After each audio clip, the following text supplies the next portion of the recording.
All right, folks. So today we are doing the Jacksonville Jaguars 7-round mock draft. This mock draft was done by our friend here, Gary Burris. So please join the group here. Also, make sure you subscribe to the YouTube channel, etc., etc. We're at almost 19,000. This is a $100 competition, by the way. So the video that does the best will yield somebody, whether it be Gary Burris or somebody else, $100. So if you like the video, like, share, subscribe, do all that good stuff. Let's take a quick look at the Jacksonville Jaguars. We got a lot of work to do here. We got a guy, Trevor Lawrence, obviously very good, solid quarterback, but we got to pay him. He's in the final year of his deal. Same with Travis Etienne, young, talented guy, final year of his deal. So we got to dish out some money. We're pretty good with Evan Ingram here. Wide receiver, we got some serious issues. Calvin Ridley is a free agent at 30 years old. Zay Jones is in the final year of his deal at 29 years old, which leaves us with 28-year-old Christian Kirk as kind of the semi-long-term option for us, I guess. So we got to look at that. Offensive line is a big issue. We've got Robinson here at left tackle, who's not a very good football player. He's 29 years old, final year of his deal. We got Walker Little, who's a little bit younger, but he's not a very good player. Final year of his deal, 3 games injured. Ezra Cleveland was kind of a one-year thing. I don't know if we're going to bring him back or not, but obviously he took a step back since being with Minnesota. 26 years old, he's a free agent. We got Cole Van Lanen behind him, but he's not a very good football player. Luke Fortner, really bad. Tyler Shatley behind him is a free agent currently. Brandon Scherf kind of starting to take his lumps since 2020. Hasn't really been the same kind of guy, which makes sense because he's 33 years old, and he's also in, yes, you guessed it, the final year of his deal. And then on the right side, Anton Harris, really young player, but just not very good at football. So we'll see if he can kind of take a step in year 2, but we got to fix that offensive line. It's a disaster. Defensive line isn't too much better. Josh Allen is a free agent. Presumably we're going to be throwing all the money we have at this guy to make sure he stays. But aside from that, Dwayne Smoot, Clavon Chason, both pretty bad football players and free agents. So I don't know who we're going to pay to stay. And if nobody, then we really need bodies along with just needing better talent. And then on the interior, Angelo Blackson is gone. Gotsis and Fatukasi are in the final years of their deal. And again, we just don't have talent there. Cornerbacks, I mean, we got Williams here. He's very, very inconsistent, but we got him, although he's 31 years old, and again, final year of his contract. Tyson Campbell, also in the final year of his deal and just not very good. We got Trey Herndon, who is decent, but he's a free agent currently and is 28 years old. So we got to figure out what the heck we're doing here because we don't have a lot of long-term options that are any good. Linebacker, we at least got something. Devin Lloyd is seemingly a pretty good football player, just 26. He did have some injuries and whatnot. But Aluakon over here is sort of, we're not sure if this is for real. Good last couple years, but also 28 years old and in the final year of his deal. So even if we give him another contract, I don't know how many years we're looking at for him. Cisco here, decent football player, I guess, for a third rounder, but he's in the final year of his deal. We're going to have to pay him pretty soon. And then we've also got Rayshawn Jenkins. He is 30 years old and in the final year of his deal. So we got a lot of guys that are heading out real soon, either guys that are free agents right now or guys in the final years of their deal. We got a lot of money that's going to be pushed out, and we need a lot of help. Fortunately, we have a lot of picks. So why don't we get started with Gary's mock draft here. I don't see too many trades or whatnot, so it's pretty straightforward. With the 17th pick in the 2024 NFL Draft, the Jaguars select Cooper DeJean, cornerback extraordinaire out of Iowa. I got the RASs up here. Most of the guys that he selected either didn't do anything or didn't participate or whatever, but doesn't need much introduction. Very talented, very physical football player. Some think he could even move back to safety if needed. But again, we just don't have a lot of options at corner, especially long-term. So that's going to help us with that. Next up, with the 48th pick, we got Jackson Powers Johnson, another huge need and a huge body. Another young guy, 21 years old, massive mauler. You see the 91 pass blocking grade, the 85 run blocking grade.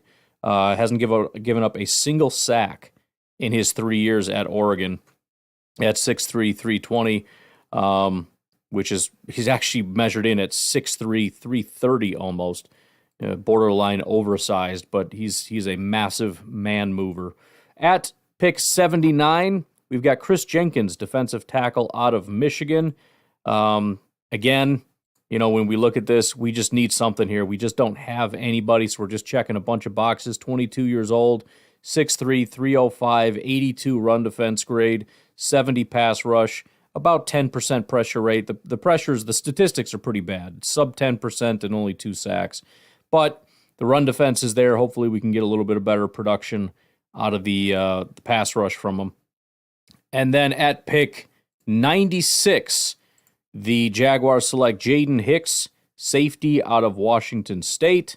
So again, we're going to need some long-term options. Pretty big at 6'3", 212 pounds. Graded out pretty well, although lots of inconsistencies. We got elite games, we got terrible games, so that'll be something to look at. But overall, the grades are pretty much there for you. Again, didn't really get much at the combine, but he clocked in at just under 6'2", actually, 211 pounds. So this was a little bit of an over-exaggeration there by the team, presumably Washington State. The vert's there, broad jump's decent. We didn't get to see any of the speed, which is going to be relatively important, but it is what it is. Then at pick 116, Brandon Coleman, he's listed as a guard on the mock draft. We got him as a tackle here from TCU. I think just the last mock draft just had the same guy, but we've got pretty bad production here, but the year before is the year you want to look at, 2022. That was when he was at his best. We'll see where we end up playing him because, again, the entire offensive line could need some help. Presumably, we're going to be somewhere either here or probably right tackle if need be. Brandon Coleman has played every position except center, so we've got some flexibility there. And then at pick 153, running back Carson Steele out of UCLA, 5.1 yards per carry, 845 yards, 6 touchdowns, 81 rushing grade, 77 PFF grade on the season, 3.85 yards after contact per attempt. So he's going to come in and presumably back up our guy here, Travis Etienne. Don't know the long-term plans with him. If we don't pay him this year, he's going to be a free agent next year. We also have Dearness Johnson, who is presumably out the door, which leaves only Tank Bigsby. So this is going to give us a big long-term option at running back, so we don't need to do anything rash if need be. And then at pick 194, quarterback Joe Milton III. So we're going for, I'm not sure exactly what, I guess a backup quarterback, because I don't think we're going to be moving off of our current guy in Trevor Lawrence, although we'll see. Maybe if that doesn't pan out, or at the very least, we got a guy that can come in and play and perform. If we're going on a playoff run and our guy goes down, it's going to be important to make sure we got a guy that can carry it. Probably not, not necessarily the type of guy. I've seen a few people do this where maybe he's a guy that can sit for a couple years. But at his age, 3 years at Michigan, 3 years at Tennessee, if he sits for 3 years, he's going to be 27 years old. So, granted, you can get another 10 years out of him if he's that dude, but he's not really the best prospect for sit and learn. Then at pick 210, Gabe Hall, another interior guy. Need a lot of bodies there, 6'6", 287, kind of going the other dimension instead of the 6'5", 310. We're going the 6'6", 287, interior pressure type of guy. Grades aren't great, not terrible. We're getting into the later rounds, so that'll happen. As you can see, he had a 9.12 RAS, so pretty athletic individual. The 3-cone for the interior, I think, has the highest correlation to success, but still 10-yard split and the explosion grades, you can see he's got that get off. He's got that explosion on the interior, which is going to be good for a pass rusher, which is probably what he's going to be. And then finally, Mark Perry, safety out of TCU. We're adding another safety, making sure that we've got that situation completely sewed up there with, again, Cisco and Jenkins in their final years of their deal. Daniel Thomas is a free agent.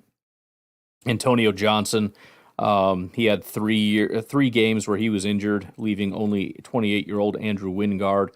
We just need some people that can come in there. We need some depth. We need some special teams players on top of that. A lot of our special teamers also are either out the door or will be soon. Daniel Thomas, Adam Gotsis, in particular. Also, kicker Brandon McManus, but that's a whole different issue. But yeah, 6 foot, 215-pound guy. Didn't run any of the testing, but he comes in at 6 foot 211, about what we're expecting from him. The coverage is about average, tackling's average, run defense is average, overall average. So nothing super fantastic there. 120.9 passer rating when targeted. Certainly not the greatest in the world, but again, we're talking 7th round here, so it is what it is. Obviously, lots of positions of need. We took multiple swings. You can't get everything you want, but hopefully we got enough to keep this thing going because we got talent, man. We got Josh Allen, who's a freak. We got the quarterback. I think we could have got some help at wide receiver and offensive line to make this thing keep going, but we got the interior figured out. We got the safeties rocking and rolling, and hopefully we got enough to kind of make a run at it. So anyways, I will catch you with